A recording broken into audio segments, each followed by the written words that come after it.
Hello, everyone, and welcome back to the show. This is Reservations, and I'm Rain Whalen. And I'm George Glass. As in the father of Ira Glass? No. There's an episode of The Brady Bunch where, I forgot who it was. It wasn't Marcia. It was the other one. She fibbed about something, and she had to make up a name. And so she said George, and then she looked, and there was a glass of water on the table or something. She goes, George Glass. So it's a deep cut, but yeah, I was gonna say, like, who still knows things from The Brady Bunch? The Brady Bunch? I don't know. Yeah, I don't. Me? I'm trying to think of. I just watched something recently. Oh, it was fucking Adam Brody on Hot Ones. Mm-hmm. He was talking about, like, that was like one of the first jobs he had done, which was The Brady Bunch. I don't know if it was one of the movies or Probably one of the movies. Adam Brody is yeah. Yeah. Well, like, I feel like he was saying it was like maybe like a revival of the show. I don't Well, remember. They did two movies and they were parodies. What is her name? Because I know Ben Stiller's wife. I forgot her name. I'm so sorry. She's in those movies. At least. Well, I was gonna say, and I know that Gary Cole is the dad. Yes. Hang on. Those are supposed to be like parody movies for the Brady Bunch. Sorry, I never wear a hat. I don't like wearing a hat. Oh, it was called Growing Up Brady. Oh. It was a made-for-TV film about it was an autobiography about Barry Williams. Got it. Okay. Who played Greg Brady. I'm almost positive he had an affair with the woman that played his mom. Gross. Okay. On the Brady Bunch. Like, I'm almost positive that it was Barry. Yeah. That's great. When Adam Brody plays Barry Williams. Great. Yeah. So I was like, okay, I knew it had something to do with the Brady Bunch. And it was on TV. I'm going to be real. Like, even though I really like Adam Brody, I was not paying attention through most of the things that, like, Sean was asking him. Because I really like watching Hot Ones, but as the interview goes on, I mainly want to see, like, okay, how are they going to get through these next couple of wings, you know? Because I know me. I've tried, because for Christmas one year, my father-in-law, or my sister-in-law, one of my in-laws got me the trio of sauces. So I got the Hot Ones, like, mild one, the Hot Ones, middle one, and then I got the Last Dab.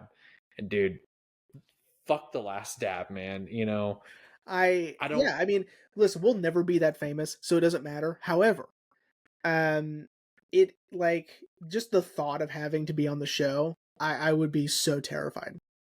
You know. Well, what was always my favorite, like, in the, like, earlier seasons, is when they would make the celebrity do something. So I remember they had Logic on, and he makes it to the last wing, and Sean quizzes him on Jurassic Park trivia and makes him solve a Rubik's Cube. So he's, like, sweating profusely and, like, trying to solve the Rubik's Cube and answer these, like, you know, in Jurassic Park, what happens here? And then Logic literally is like, he did both. I don't know how he did it, because there's no way I could have done it. Like, he solved the Rubik's Cube and answered, like, all 5 questions perfectly. Yeah, I mean, even I can't even imagine. You know, just the heat. It would just hurt so much. Dude, I can't. I tried that much, for those of you watching, that much of the Last Dab on a chip. My father-in-law has footage of me, like, freaking out because it was rough. And what pisses me off is, because, you know, they've since improved on it and made it hotter. Jesus. The version I had, I distinctly remember shortly after getting that for Christmas, I watched an episode, and I don't remember who it was, but someone was like, "Oh, that's a good flavor." oh no, there's the heat. And I'm like, I tasted no flavor. It was heat immediately. So I'm about to go back a couple of years or not. They have so many episodes. I don't think I could go back that far. Yeah, I think, yeah, it's a popular show now, you know? It's yeah. My Ashley's Mima loves watching it, which I'm like, I kind of love that. But yeah, Adam Brody, man. Yeah. Yeah. Well, everyone, welcome back. So, dude, I don't know if you saw. Did you see that people actually watched or last week's episode? Really? No, I haven't. Yeah, Finished. So far, it's got 20 views. That's good. That's good for us. As compared to Kronos, which only had 2. So yeah, them's the breaks. And it's got some listening, some retention as That's I'm good. looking. Yeah, so I mean, it's and I was telling Ashley, I was like, what's so crazy about that episode? I think we had a really great discussion about Once Upon a Time in America, but I was like, what's crazy is we opened that episode talking about in depth, really, of the rape scene. Yeah, I mean, no, I think that's important because it really made me. It is important, yeah.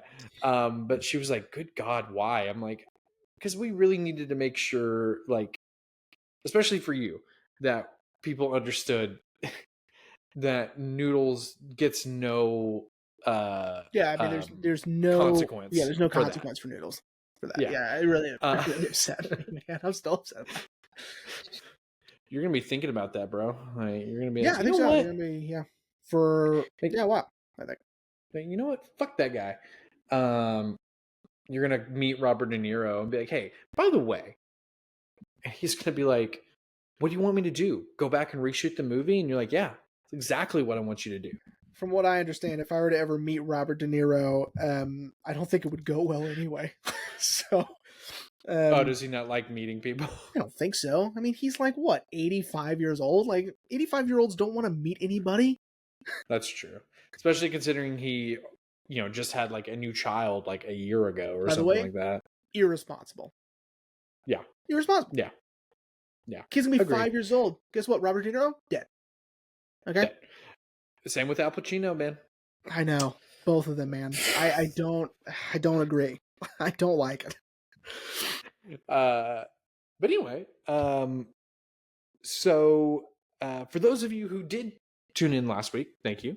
For those of you who did not, this week we are talking about the 1977, and I'd like to change what I said last week, because the director of this film does not consider it a remake.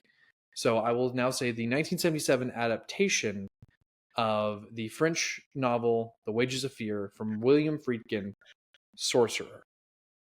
Last week I think I said remake, and I was doing my research. I read that he does not consider it a remake. He considers it an adaptation of the book. Of the novel. So I'm like, you know what? If William Friedkin doesn't say it's a remake, then we're not going to say it's a remake. It's an adaptation. What? So Jeremy, you said you'd seen this before. Mm-hmm. Yeah. And as we typically discuss at the top of the show, if it's a film you've seen and I haven't, what were your initial thoughts when you first saw it? Well, my initial thoughts were, because I'd seen Wages of Fear in college. Okay. And I really enjoyed it, but I did have like complaints about it. And it's the same complaint, which is But I need to preface this with it's a complaint, but I understand, right? Okay. Like, I wish they had the backstories as flashbacks during their journey, right? Because because we just start off with 4 of these backstories, and you're like, Jesus Christ, when are we getting to this thing? That's exactly how Wages of Fear is. I mean, it's the same. It's like, dude, get to it, But here's where the little voice in the back of my brain is going, well, actually, if that were the case, then you couldn't build unwavering tension in the last half of the movie. The last half of the movie is the movie, right? Yeah.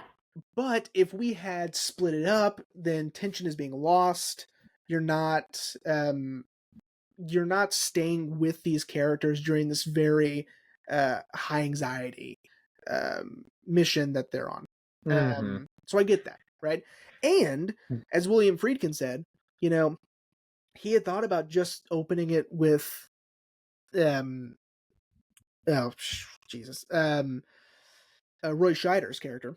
But then it's like, oh well, then you're just telling the audience, oh, he's gonna live. You know, you just have to pay attention to Roy Scheider. And so Gotcha. It obviously, for the audience, we need to feel like everyone has the possibility to make it and everyone has the possibility to die. And so Okay. having all four at the very beginning, it helps the audience sort of say, okay, these are our guys we're following, right? Okay. And why they're running away, why they've escaped, why they're seeking, sort of hideaway, and why they would risk their lives to do this, right? And so it's a complaint, but it's important, and I understand. So. Gotcha. No, I get that, but I was gonna say yeah, I was gonna say that too. That the back half of the film was so tense. Yeah. And I think we're gonna talk about it a lot. Last week we talked about Sergio Leone using the sound design and score to build tension. Dude, William Friedkin builds tension just with everything, the setting, the everything. When I finished the movie today, I told Ashley, because we still had some chores to do after I finished the movie. I was like, hey, I'm gonna change my shirt real quick. I was sweating so much because I was so just like, oh my god. But that being said, so Sorcerer, everyone. Sorcerer follows 4 characters. Nilo, or I'm assuming that's how it's pronounced. He is a Mexican assassin. We actually open the film with him doing a hit. Yep. Chasm, who is a Palestinian resistance fighter, who, with his band of rebels, sets off a bomb in Jerusalem. His cohort, 2 of his cohorts are killed. 1 is taken into custody, and he flees. Victor, who is an investment banker from Paris, who is being accused of defrauding the stock exchange in Paris, and has 24 hours to come up with the money, or he will be put to trial and more than likely go to prison. And then Jackie, a Irish mob driver, who, with his other mobsters, robs a parish controlled by the Italian mob in New Jersey. And during the getaway, his fellow mobsters get killed, and he makes a run for it after he learns about a hit on his life. All 4 of these men end up in this South American village called I'm going to try Porvenir. I don't know. South American village. Yeah, let me find. Particularly Victor, Chasm, and Jackie are all living in squalor, just taking odd jobs, trying to keep their heads down, maybe till just the heat dies down and they can go back to their respective countries. All the while, a oil company that imports oil from this South American village, transporting it back to the U.S., encounters a oil fire, and their genius idea to put it out is to use dynamite. But the only dynamite they have on hand has been stored improperly, and the dynamite is sweating, which means the nitroglycerin is leaking out of the TNT tubes, and they have to be very careful transporting it. So the oil company does essentially an audition to find 2 drivers and 2 guides that will drive 2 trucks and transport the 6 cases of TNT 218 miles to where the fire is happening to put it out. And each person gets it's $10,000 each, right? It's something like that. Yeah, because and a passport the fuck out of there. Well, one of the 4, a gentleman named Marquez, is killed by Nilo, who just happens to arrive during all of this. And the film never says why he chooses to stay and kill Marquez to replace him, but he does that. He kills Marquez, replaces him. But the other 3 kind of have no choice but to have him go along. And what happens is this very wild and dangerous journey of them trying to transport this dynamite, all the while having to trust one another when they don't really trust each other. There is some light trying to backstab the other. Ultimately, I think what kind of bonds them is destroying that tree when Chasm destroys that tree, so they can get back on the journey. I think that's when they kind of learn to trust themselves or trust each other. But unfortunately, Chasm and Victor don't make it. Nilo and Jackie are happened upon by bandits.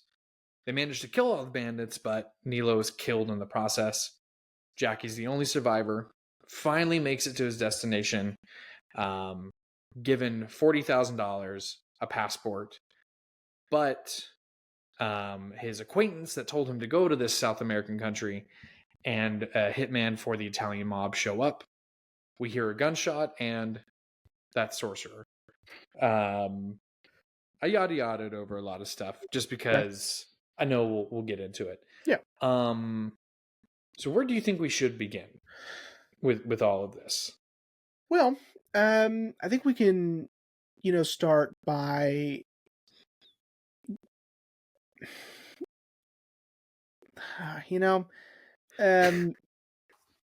this movie's really interesting because, like, it's so well put together and it's so well done. Even though I do feel that at times the original Wages of Fear plays with our tension of the trucks a little bit more during their journey to the site. Because from my memory, I don't think that they put it in sand or anything. So, like, it's shaking, and so so every bump they hit in the original is sort of like, oh my God, like, yeah, they're gonna die. And they just have to go so slow. And that really builds the tension. Here, it's not so much the driving that's so filled with tension and anxiety and suspense, it's the obstacles. Obviously, most famously, the bridge. And, like, reading about the bridge, it's like, yeah, it was like, it was on hydraulics, lots of other safety features and stuff, but where and how? And, like, it looks so real, he did say the truck fell in 5 times. Oh God. Fell in the water 5 times. Trying to shoot the scene, and it took him 3 months to shoot the rope bridge scenes. Insane, right? Yeah. I'm not gonna lie. I kept remembering what you said last week, which is, there's gonna be shots in the film that are gonna blow my mind, which that one did. Yeah. But I also was like, man, how do they fucking pull How that off, bro? how do they do it? I don't know. Um, just lots and lots of work, I guess, and a lot of trial and error. Because again, yeah, the truck kept falling in, um, which it's so crazy to me. Um, and apparently there was a lot of sound design with the bridge, creaking and cracking, Mm. but the storm they created was so loud that you can't hear it. Um, like the rain and the wind that they added in was so loud that you um but I mean it just blows my mind, right? The movie itself is very suspenseful and very tense, and um it keeps you on the edge of your seat, but the making of the film is also crazy. I read today 50% of the crew was either hospitalized or had to go home. William Friedkin got malaria. Oh my god. Um, well, a lot of people did. A lot of people got food poisoning. A lot of people, some people got gangrene. Holy Working on shit. this movie, yeah, I mean it's nuts. Um, there was a lot of tension on set with Roy Scheider and William Friedkin. William Friedkin worked with Scheider on The French Connection, but since then he had done Jaws and become a huge star, and he said that sort of changed his attitude. I think some of this has to do with Friedkin also, because Friedkin um, has a horrendous temper and is hard to work with, and he just demands so much from his crew and his actors, and so um, and imagine all of that, and then you're in the jungle for Mm-hmm. months, you know? Um, it's hot, you're wet all the time. Um, it's just miserable, you know? I I can only imagine how, that's why I think the performances and the just the overall suspense and tension of the film shine through because of the the unfortunate uh, shooting of the film itself. It's insane. I mean, 50% of the crew. That's insane. Yeah, it's not like like, oh, only 10%, we were still able to, you know, keep going no problem. Yeah, 50% is like Half. you It's you insane. have yeah, you have to have people now wearing multiple hats that probably didn't think they would have to do that. Like Probably not. gaffers maybe being like assistant DPs, like, hey, look, I know you're only here for sound, but I need you. Yeah, that's crazy. It's insane. And what's even crazier is how many locations they film in. They filmed in Paris, they filmed in Jerusalem, they filmed in New Jersey, Yeah. they filmed in Mexico, and like I'm just like, dude, that's fucking crazy, man. Also, I wanted to mention at the top of the show is the poster for the killer. Did Fincher get that from this movie when we first meet Nilo? That's a good question. I don't know. I don't think so. But it's possible. There is a similarity for sure. Yeah. Um, But sorry. But yeah, so back to the tension. Yeah, dude, the most tense I was when Victor was guiding Chasm across the first bridge, yeah. and the tire goes through and we see all the boxes shift. No. Holy Jesus. Oh my god. And I think that's why they use sand. I think Freakum was probably like, we really want to see, like, oh Well, and shit. it's a good idea. Like I'm not saying, Yeah. the sand is practically a good idea because it's going to keep them sort of still, right? Yeah. But yeah, I mean the whole thing just shifts and you're like, what the fuck? Like, I mean, this is insane. What am I watching? Which is kind of it's kind of like fuck, what is it? What is the stage thing? Like it's when a gun is shown by Chekhov's X-ray, gun. yeah, Yeah. it's like Chekhov's gun, because then it happens again. They have a blowout, and that's what ends up killing Victor and Chasm. Yeah. Almost immediately. And it's almost, I almost feel like Friedkin was like, yeah, we're gonna have this one little like oh my god, they barely made it. Yeah. And then I'm gonna do it again, but they're not making it this time. Right. Yeah, dude. Oh, holy Jesus. I was like, this is too much. Thankfully, I was doing laundry in between it, so I got to like have some breathers. And then I would get one load done and come back to it. And I'm like, oh, this tension is still so palpable. Yeah, I mean, it's such a great premise for a story, is having this overall sense of dread looming over the entire story. Well, the second half anyway. And it's so compelling because you're like, man, anything could happen at any moment. And again, we don't know who's gonna survive. It might not even be Roy Scheider, yeah. And I mean, there's just something to say about, that type of storytelling where, it's just so effective with having this volatile substance that could go off at any moment be driven through a jungle is crazy. Yeah, man. Okay, so I want to talk about a lot of the backstory we get at the top half of the movie.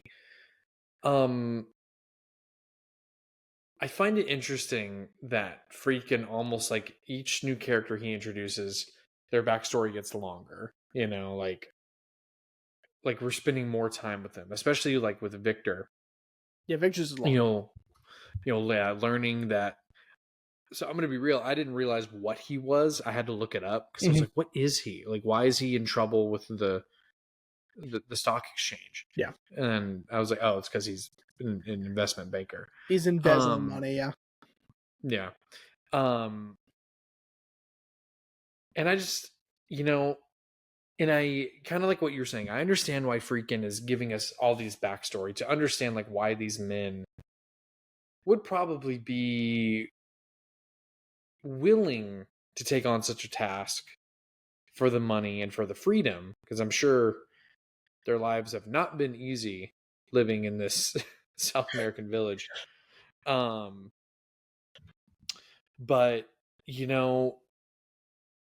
I do just find it funny that, not funny, just interesting that we get so much backstory for these four guys. Well, and again, it's just misdirect.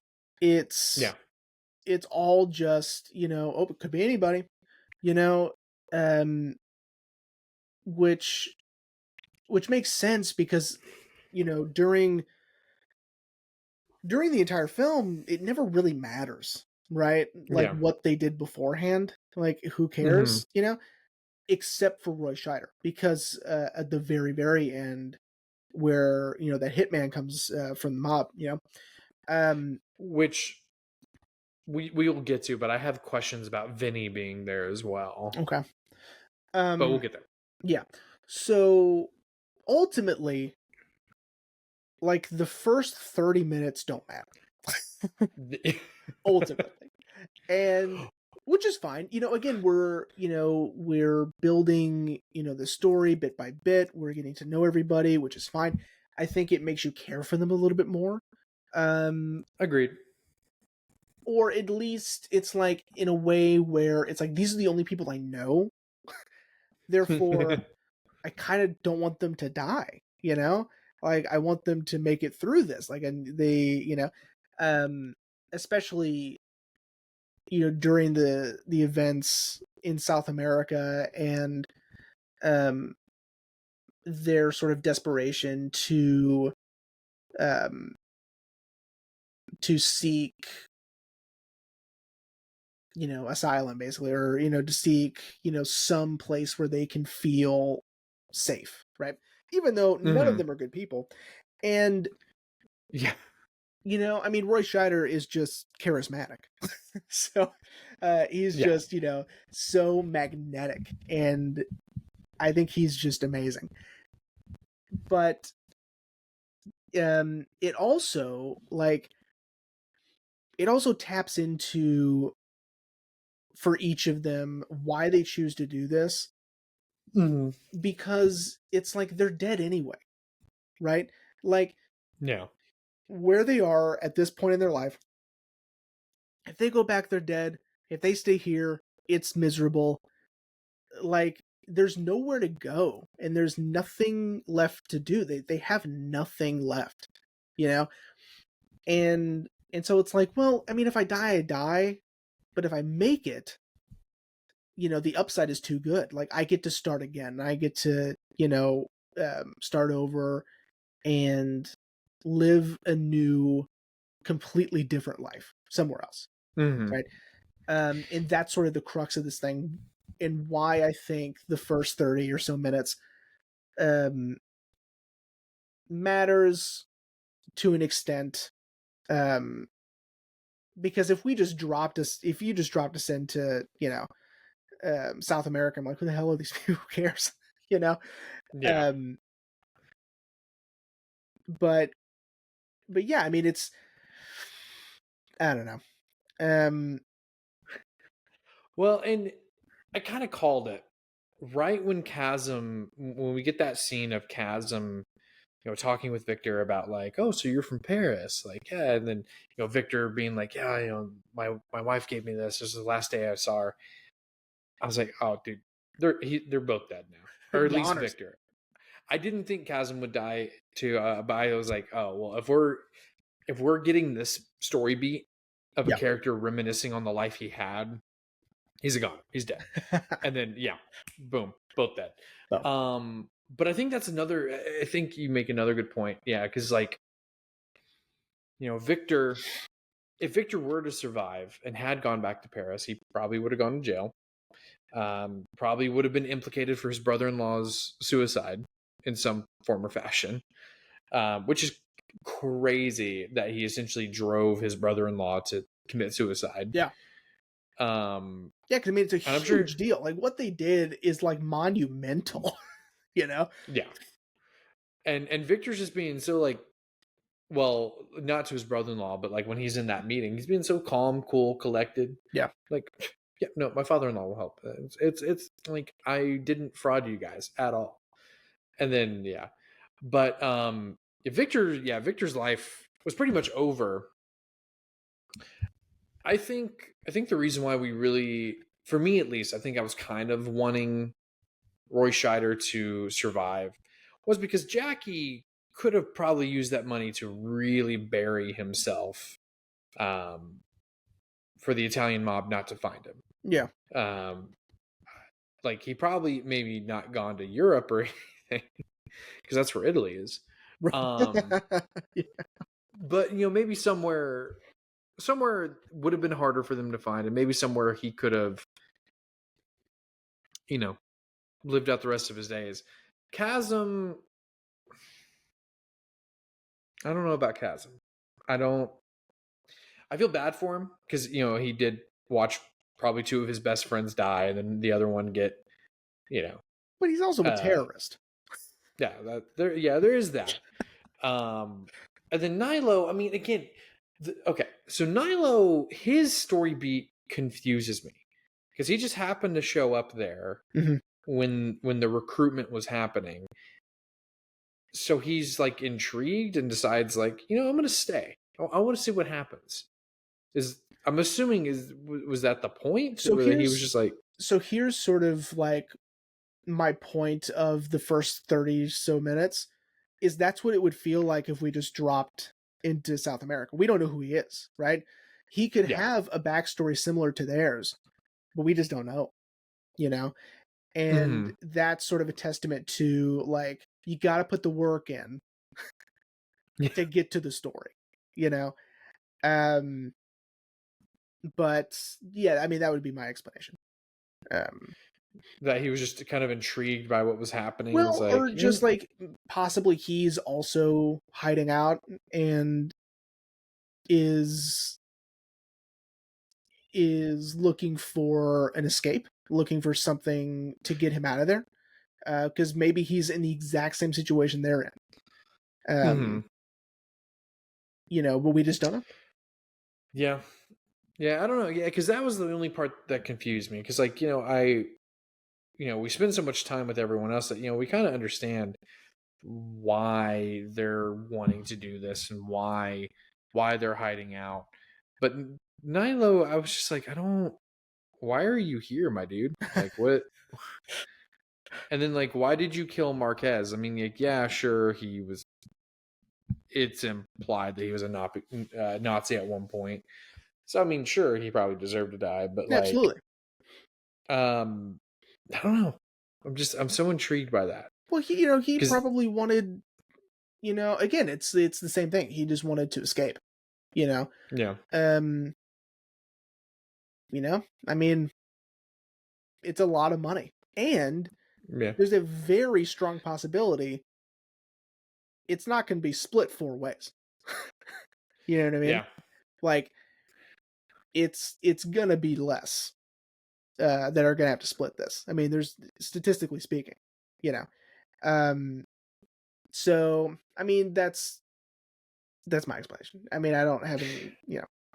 Well, I mean, and Jack even makes that point, after they successfully make it across the bridge, which is like, yeah, there's no way they can do that. Like, Yeah, they're not going to make it. Now we're both sitting on 20,000 each. yeah, Like, but then of course to their shock, they do make it. yeah. Um, but yeah, and something else I liked is I like that they all kind of work together to rebuild these trucks. By the way, I live for scenes like this in movies where it's like we're gonna spend some time montaging fixing stuff up or like getting ready to do something. It's sort of like how it feels in heist movies when they're planning the heist, like in Rafifi. Oh yeah, That's what yeah, it felt like. It felt like we're gearing up for something. We're preparing. We are, we're experimenting. We're testing stuff out. I love shit like that. yeah, Yeah. yeah. It was rad, Yeah. especially because I don't know how to do that. So Sure. I loved being able to see, like, yeah, like these guys clearly know what they're doing. Even like Victor, I was like, man, Victor knows like what's up with this. Like, that's what's up. Yeah. There was a point I was going to make to that.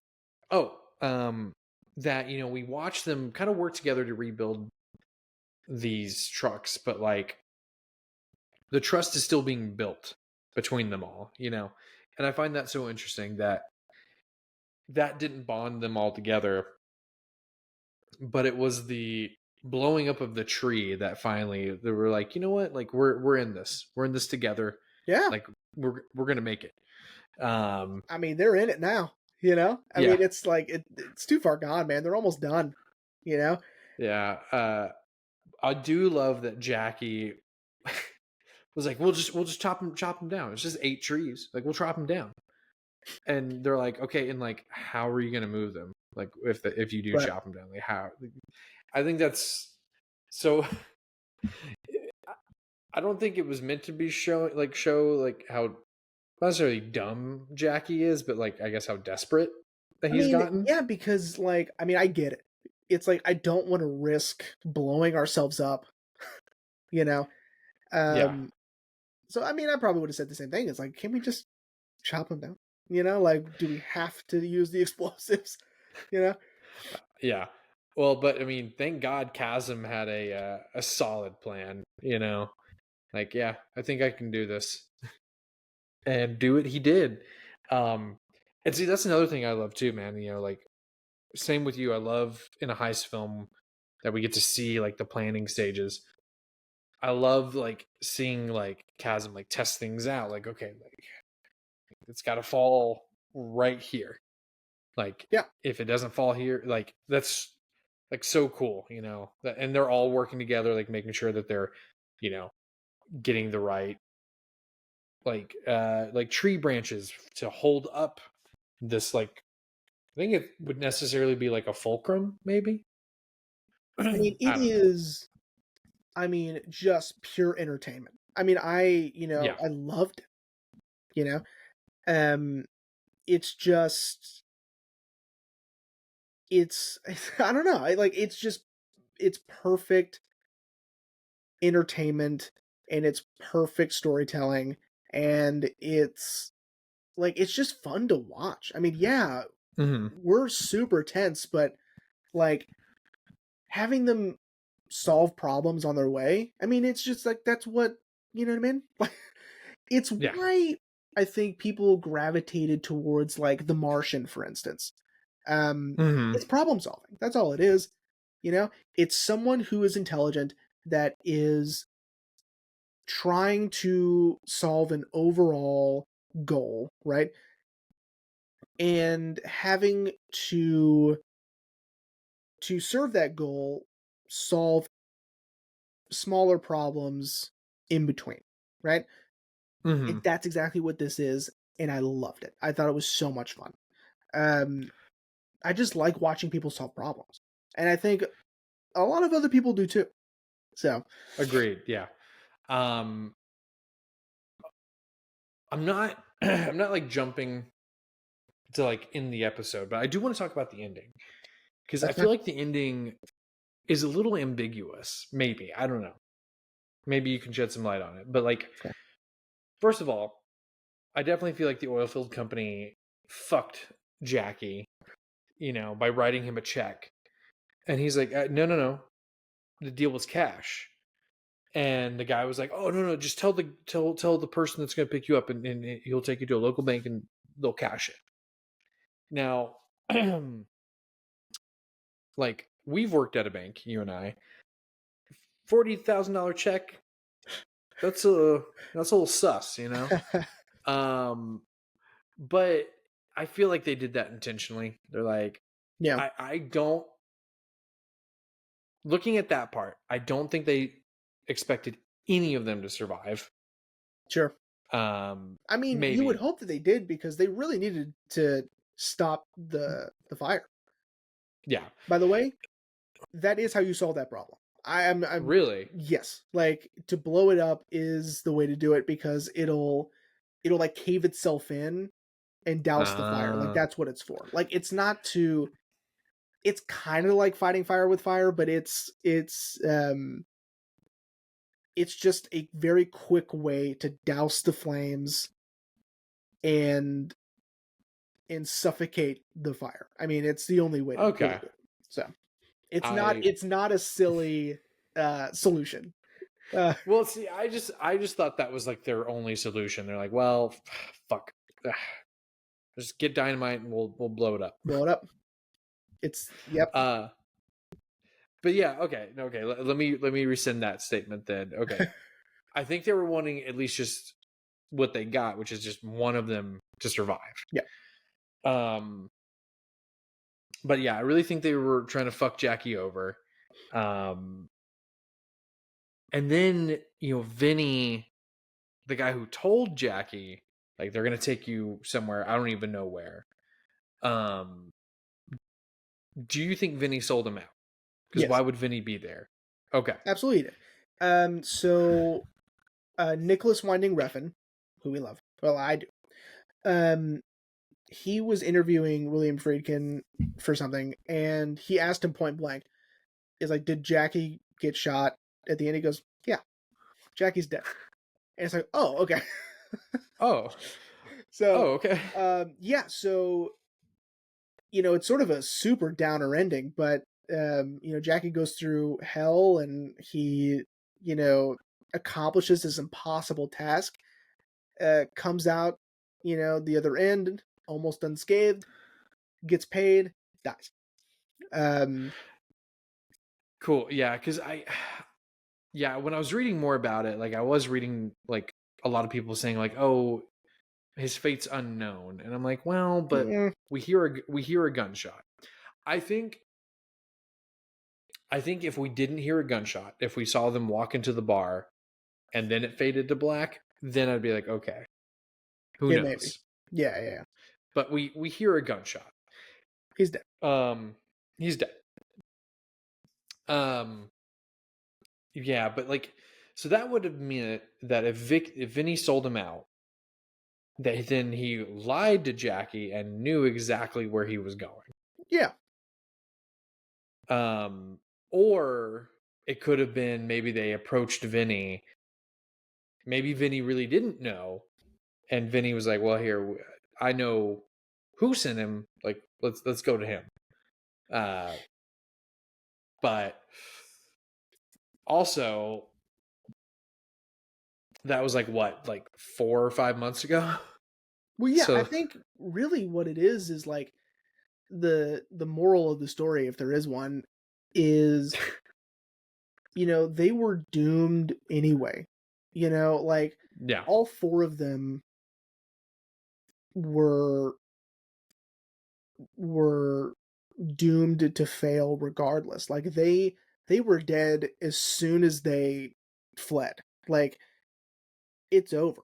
I think one of the reasons why it's called Sorcerer is William Friedkin said it's sort of like a um the Dark Wizard of Fate or something. Like he had like you know um and that it just looms over all of them. Um and sort of that's why it ends the way it ends. It's like you're not getting out of this. Like you did this thing and you're going to pay for it. I mean, it's like, um yeah, it's like you can't escape no matter where you go, no matter what you do, no matter what deal you make. Your fate, your destiny is this violent end, yeah, yeah. That makes sense. It is sort of like a trying to use a modern example, but I can't really think of one. But like of a way where like I'm not going to use that example. But like essentially, like yeah, like our characters are not escaping their fate. They may No. prolong it, but yeah, they can't escape. Yeah. You know, Chasm, and it's almost sort of poetic in a way. Chasm dies by explosion, which is what he caused. I would say Victor just ran out of time, maybe. Nilo was killed by a gunshot, and Jackie has vengeance brought upon him after, helping steal from a crime boss's brother. So, yeah, it is. Maybe I'm reaching, but I do feel like maybe they all went out in a way that kind of fitted the crime. Sure. Maybe. Yeah. Like I said, maybe I'm reaching. I mean, there's something to it, I think. I don't think it's too far-fetched to think that there was some sort of thought put into that. Yeah. Imagine William Friedkin was like, yeah, we'll just kill Chasm and Victor in one go. That way, boom, boom, they're both dead. I don't know. Dunzo. But, I do find it interesting that this movie's 2 hours long, and the movie doesn't really start until about like almost an hour in. But I think that's what makes it so compelling, which is what you were saying a second ago, which that that first hour essentially is just like a prelude, and then now it's like, oh, now we're going. Yeah. Because yeah, like even though I was still really enjoying the film through all the backstory and everything, like yeah, once it got going and they started on that journey, holy Jesus, I was awesome. Locked in, ready to go. Okay, so here's some fun facts. Would you like some fun facts? I would love some fun facts. So, due to the first 30 or so minutes of the movie, a lot of people thought that they walked into the wrong movie. Really? Because they're like, yeah, like they walk in and it's in, um, it's in Arabic and it's in French and it's whatever. Like what is this, right? And so so movie theaters had to print these posters, so people would stop complaining. And here's what it read: it said, "Your Okay. attention, please." To dramatize the diverse backgrounds of the principal characters in Sorcerer, two of the opening sequences were filmed in the appropriate foreign languages, with subtitles in English. Other than these opening scenes, Sorcerer is an English language film. Like, That's just funny. relax, push through it, you're fine. We'll get to the English here in a minute. Um, it's an unintended consequence of opening the film with just these backstories, right? I will say that did throw me off at first because I was like, this is from William Friedkin. I didn't know it was a foreign language film. Yeah. And then we get to New Jersey, and I'm like, oh, There we go. it's not. Right. Just this portion is. Right. Yeah. This film, I'm trying to think if it was like the week before or the week after. But the reason this movie did not do as well as it should is Star Wars. Yep. I read that today. Yeah. I was like, oh fuck. Yeah. I think Star Wars came out either the week before or the week right after. And then Sorcerer just, Yeah, I was curious about that because of what I've been doing for this season of picking my Criterion films. A lot of the films I picked, of course, we know are classics. Like The Breakfast Club and I'm trying to remember. It's been so long. Hang on, give me a second. Let me look at my list. Train Spotting, Slacker, Blue Velvet. These really like. It makes sense that they are in the Criterion collection. And then when I was reading Sorcerer, I was like, yeah, so why did this end up in here? And then I read that it was sort of a commercial and critical failure. I was like, huh, that's interesting. But then as what I love about Criterion is that they also pick films that get sort of this resurgence and re-examination. yeah. And I love this one quote. Let me see if I can find it real quick because I saw it when I was doing my research, which is they have some critics have said it's an overlooked masterpiece and perhaps the last undeclared masterpiece of the American 1970s. Yeah, I mean, I would agree with that.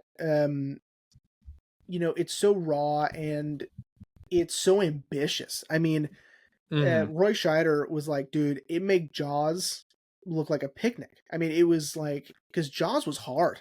They even, I forgot who, I need to find out who wrote it, but someone wrote a play about the making of Jaws, right? Really? It's hilarious. Apparently it's hilarious, right?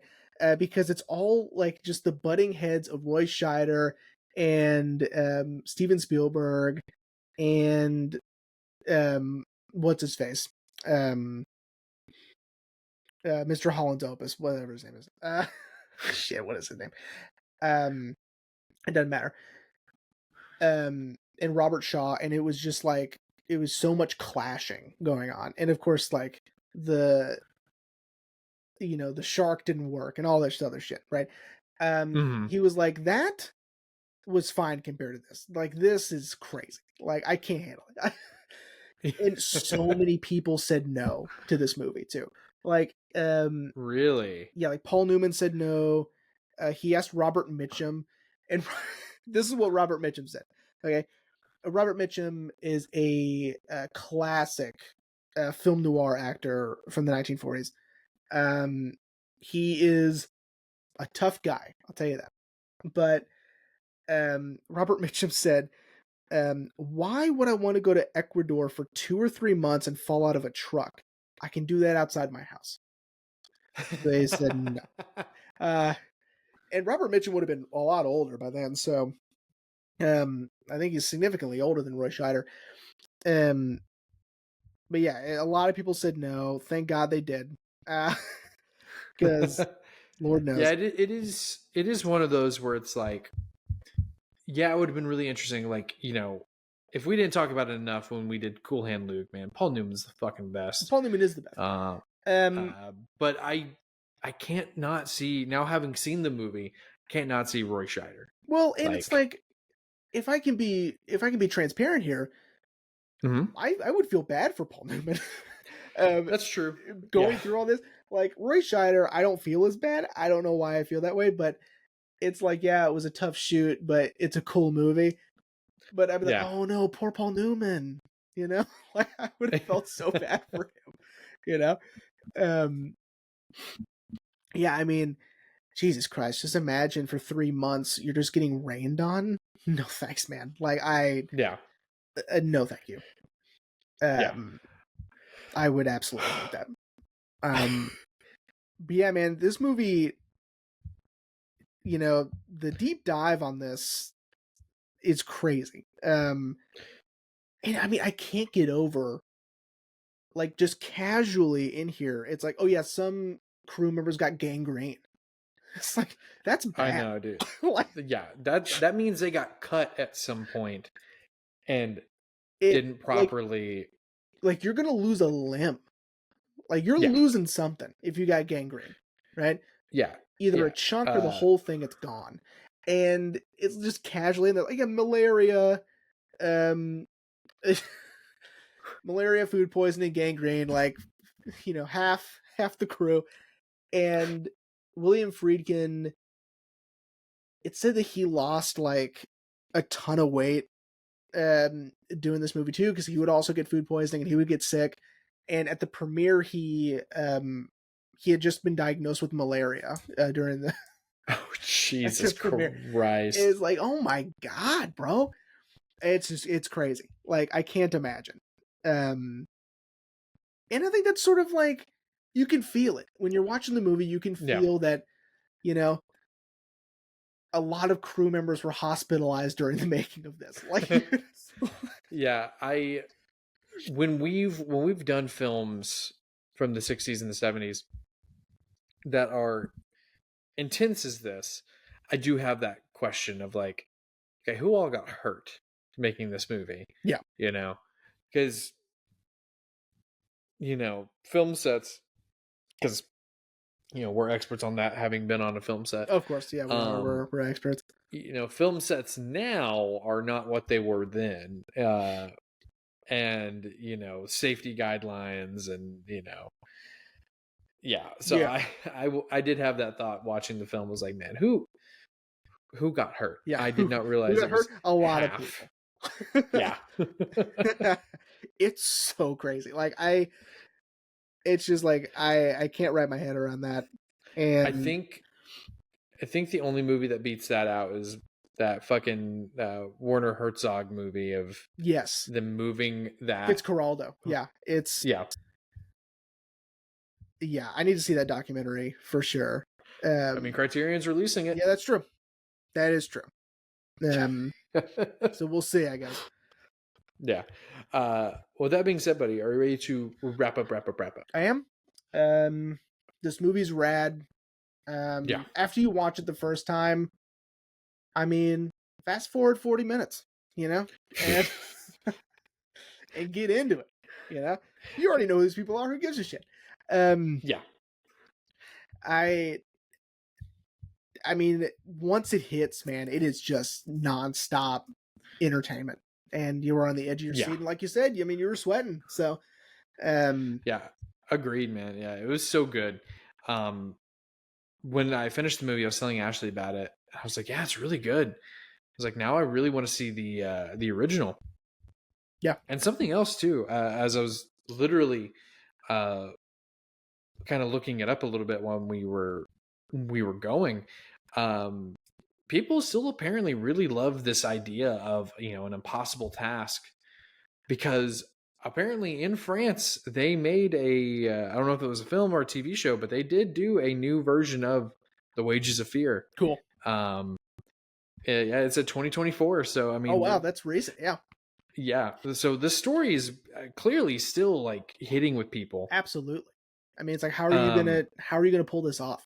You know, yeah, it's yeah, incredible.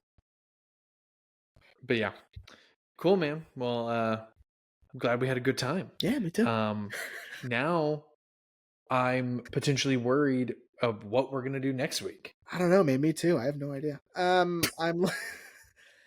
as soon as we got started, I was like, oh yeah, I didn't think of anything um to talk about. That's whoops. Um, that's okay. I'll think of something while we're chit chatting right now. Um, because it's like, maybe our audience is wondering, like, how do I do it? How do I pick these? What's my Uh-huh. process? Um, the truth is, I don't have one, and I just sort of go with like, because I'm not, I haven't given myself an obstacle, which is like a theme. Um, then it's like everything is possible. I could pick anything I want, right? And Yeah. that's sort of a burden in and of itself. I think that, you know, what Lars von Trier said is perfect, which is obstacles and boundaries breed creativity. And now that I have no constraints, it's sort of like, oh man, anything. Um, Uh-huh. and it's sort of have what do they call it, like choice paralysis or something, like um I don't know.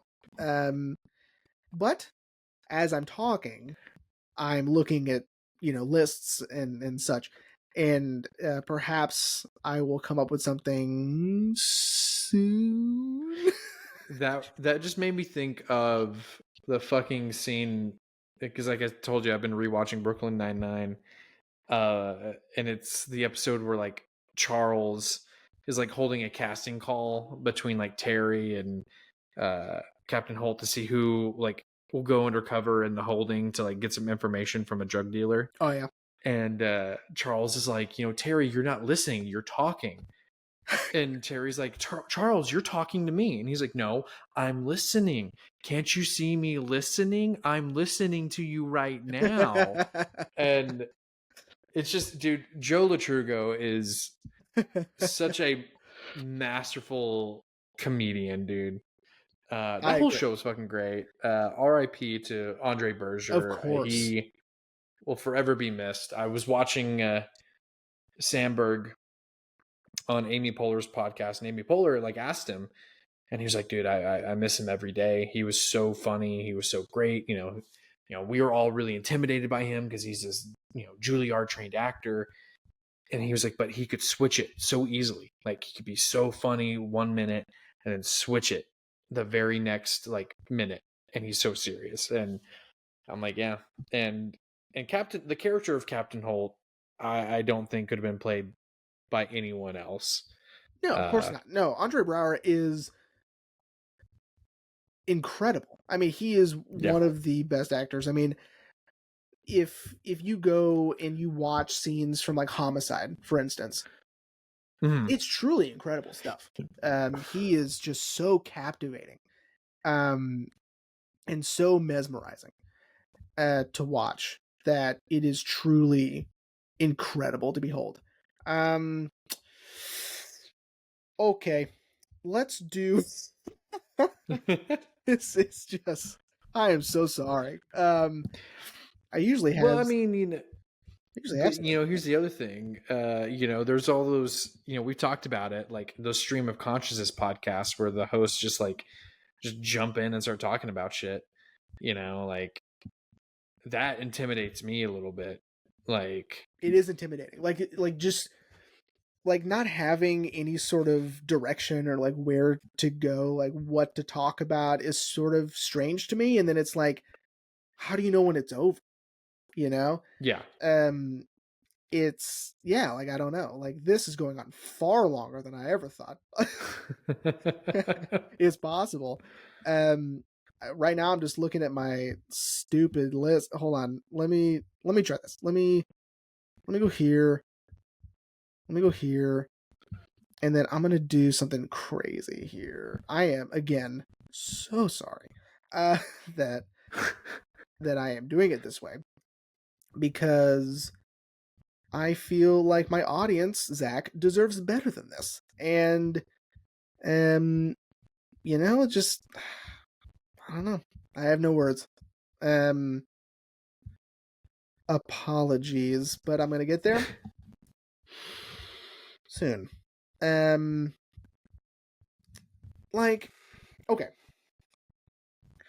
It's hard because I want it to be... I think I may have gotten it. Okay. Next week, we are discussing the 1973 surrealist French animated film Fantastic Planet. Oh, let's go. Yeah, let's do dude. Fantastic Planet. That made it on my list a couple seasons ago, but I read the back of my Criterion. I was like, ooh, I don't know. No, we're not going to do that yet.